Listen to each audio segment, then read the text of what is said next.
अस्सलाम वालेकुम। आज का हमारा टॉपिक है faces of fluid management. IV fluid और सेंट्रल लाइन से हम पेशेंट्स को फ्लूइड देते हैं। इसकी मैनेजमेंट के लिए 4 फेसेस होते हैं जिनको आज हम डिस्कस करेंगे। तो फेसेस ऑफ फ्लूइड मैनेजमेंट होता क्या है कि during the treatment of the patient, यानी आपका पेशेंट जब सेप्टिक शॉक में हो तो इसमें 4 फेसेस जो है फ्लूइड मैनेजमेंट के हम इसमें यूज़ करते हैं। यानी if you want to give the fluid therapy to the patient, ठीक है, तो हम फ्लूइड को कंसीडर करते हैं। और इसमें जो है पेशेंट टू पेशेंट जो है फ्लूइड मैनेजमेंट वेरी करती है, इसमें चेंजेस आती हैं। हर पेशेंट की फ्लूइड मैनेजमेंट एक जैसी नहीं होती है। इसमें नंबर 1 जो है resuscitation. We can use isotonic and hypertonic crystalloids. अब आइसोटोनिक और हाइपरटोनिक होता क्या है? हमारी बॉडी के अंदर जो बॉडी फ्लूइड्स होते हैं उसकी एक नॉर्मल इलेक्ट्रोलाइट कंपोजिशन लेवल होते हैं। तो आइसोटोनिक सॉल्यूशन वो होता है जो तकरीबन अप्रॉक्सीमेटली हमारी बॉडी की हर चीज़ से मैच करता है। और हाइपरटोनिक जो क्रिस्टलाइड्स होते हैं, हाइपरटोनिक हमारी बॉडी के फ्लूइड से उसके अंदर जो इलेक्ट्रोलाइट होते हैं उसकी क्वांटिटी थोड़ी सी ज़्यादा होती है, और अगर हाइपरटोनिक क्रिस्टलाइट होगा तो उसकी क्वांटिटी कम होगी। तो दोनों में डिफरेंस ये है, ये हमारी ब्लड एंड बॉडी फ्लूइड के अंदर जो इलेक्ट्रोलाइट हैं, आइसोटोनिक जो है उसके से बिल्कुल मैच करता है। हाइपरटोनिक जो है हमारे ब्लड एंड बॉडी फ्लूइड से इलेक्ट्रोलाइट लेवल उसमें ज़्यादा होता है, और हाइपरटोनिक में ज़्यादा होता है, हाइपोटोनिक में कम होता है।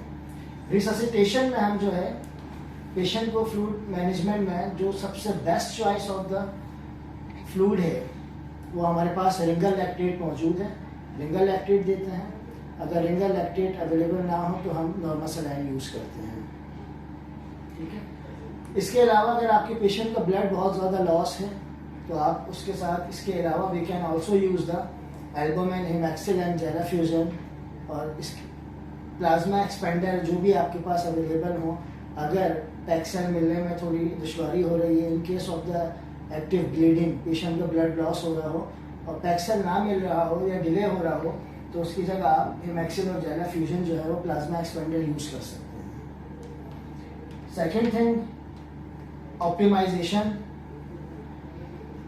To establish perfusion to organ support. इसमें हमें जो है पेशेंट के जो ऑर्गन्स होते हैं उसको सपोर्ट करना पड़ता है।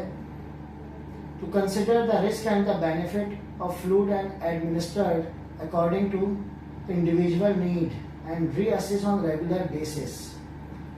यानी इसमें हमें पेशेंट के जो ऑर्गन होते हैं उसको हम फ्लूइड से सपोर्ट करते हैं। फ्लूइड मैनेजमेंट इस हिसाब से करते हैं कि पेशेंट के जो ऑर्गन्स हैं और उनकी जो टिश्यूज़ हैं उस तक फ्लूइड पहुंचता रहे और परफ्यूजन बेहतर रहे।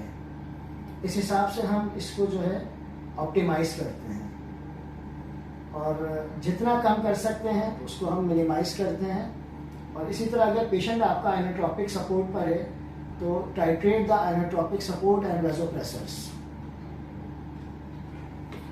Third one, stabilisation to resolve organ dysfunction. यानी हमें ऑर्गन को डिसफंक्शन में जाने से बचाना है। जैसे अगर आपके पास AGE का पेशेंट अगर आपके पास मौजूद है, एक्यूट गैस्ट्रोएंटेराइटिस का पेशेंट मौजूद है और उसका वाटर काफ़ी ज़्यादा लॉस हो चुका है, तो हाँ, तो आपकी किडनीज जो हैं वो यूरिन आउटपुट कम बनाएंगी और वो ATM में जा सकती हैं। तो हमें जो है ऑर्गन को जो है डिसफंक्शन होने से बचाना है इसमें। तो इसमें हम टू प्रोवाइड द, हमारा एम ये होता है कि to provide the water and electrolyte to replace ongoing losses and provide organ support by fluid.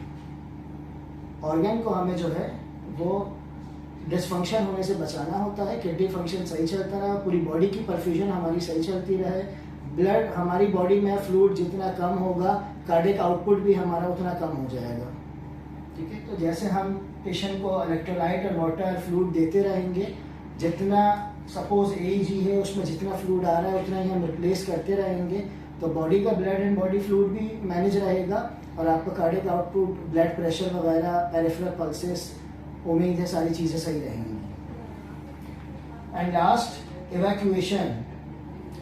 ये इस तरह के पेशेंट हैं जो फ्लूइड ओवरलोड में जाते हैं, जिनके पेरिफ्रीज में स्वेलिंग, थर्ड स्पेसिंग वगैरह होती है, फ्लूइड एक्यूमुलेट होता है, तो एक्सेसिव फ्लूइड जो है पेरिफ्रीज में आ जाता है। तो ऐसे, और अक्सर पेशेंट में जो है वो लंग्स में भी जमा होना शुरू हो जाता है। तो ऐसे पेशेंट में हम जो है वो removing excessive fluid from the body by diuresis, एक बॉडी का नेचुरल प्रोसेस है डायूरेसिस करना। अगर नॉर्मली डायूरेसिस इतना नहीं हो रहा और फ्लूइड रिटेन हो रहा है पेरिफ्रीज में, थर्ड स्पेसिंग हो रही है, तो उसके लिए फिर हम यूज़ करेंगे डायूरेटिक यूज़ करेंगे, जो भी ड्यूटी डॉक्टर आपका एडवाइस करता है। और अगर डायूरेटिक मेडिसिन से भी वो रिकवर नहीं होता है तो लास्ट ऑप्शन हमारे पास डायलिसिस कैथेटर डाल के उसको ultra filtration UF ultra filtrate करके उसका बॉडी फ्लूइड फिर हम निकाल लेते हैं। मगर ये सारी चीज़ें जो हैं ये लास्ट में मेंशन किया है, that will be follow according to doctor advice. उम्मीद है आपको आज का लेक्चर समझ आया होगा।